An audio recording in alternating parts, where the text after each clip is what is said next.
And welcome back. Crime Stoppers is a citizen, media, and police cooperative effort that was first created back in our community about 1979.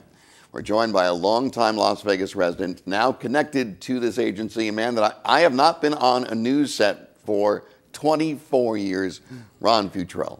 You did a good job pronouncing the last name. I know. Steve, I appreciate you've had some practice I've had with some that practice over the years. No, it's thank you. I'm sure it's been futile, everything in the world. A lot of different, futile comes up sometimes. But I'll tell you, I do appreciate you having us on here on behalf of Crime Stoppers right now, and an issue that's certainly very important to the community. Okay, let's talk about this issue.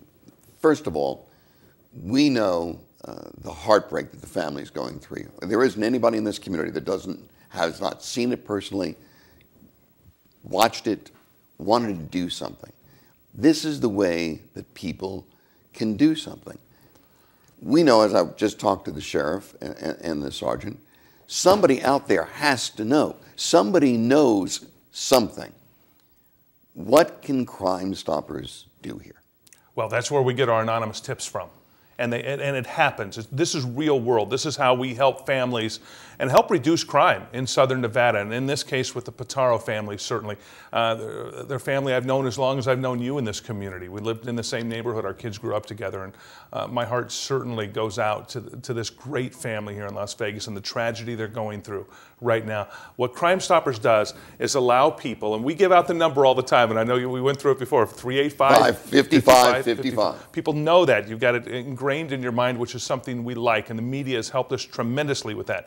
But what's important is the anonymous part of this, is that people can call that number or go to our website. We've got our website. We're getting a lot of tips from there. That's crimestoppersofnv.com, where you can go there and also post anonymous tips. It's right there. It's crimestoppersofnv.com. There, and the phone number right above, 385-5555. In this crime specifically and generally, somebody knows something. Somebody has information there. What we do is we take donations from the public, and this is how we survive. We're a nonprofit board, and everybody's volunteer that works on the board. And what we do is take donations. We then are able to give that donation, some of that money out to people, depending on the crime that they report. For example, this year, we've had 3 homicides where Metro, as great a job as they do, and other police agencies with their detective work, they sometimes hit a dead end where they don't have answers anymore. We've had 3 homicides this year that we played a significant role in leading to the arrest of suspects in those cases. And I can go on through the years of the number of success stories that we've had. They're significant. This is anonymous. People don't have to give their name. They can have a little number. They can do a number of different things.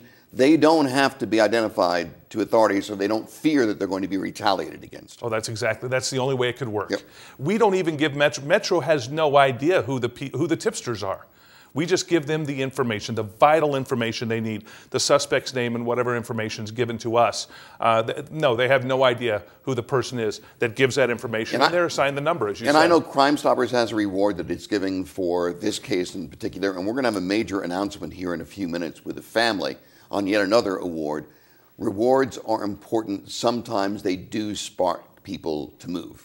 Oh, this is how real world changes happen here with a group like Crime Stoppers. In that, yes, we do provide enough incentive for somebody to come forward. And in this case, we have this year already 3 times with homicides. Last year, we did it with 11 homicides. We give out $2,000 rewards that lead to the arrest of a suspect in a homicide. And then it goes down from there gradually to different crimes. But it's significant because it changes. It does a couple of things. First of all, it helps families get some sort of relief, if you will, from what's happened, knowing that the person's been caught, that committed the heinous crime against their family. Number 2, it makes the community safer. And we're dependent upon, again, the charitable acts of people here in town to be able to donate the money to Crime Stoppers that we give out. Okay. Anonymous, the number again, 385-5555. You can make a difference. If you saw something, you can make a difference. My friend, good to see you. It's likewise. A pleasure being on set with you. When we come back, the mom and dad of 22-year-old Michael Portaro, when we come back, stay with us.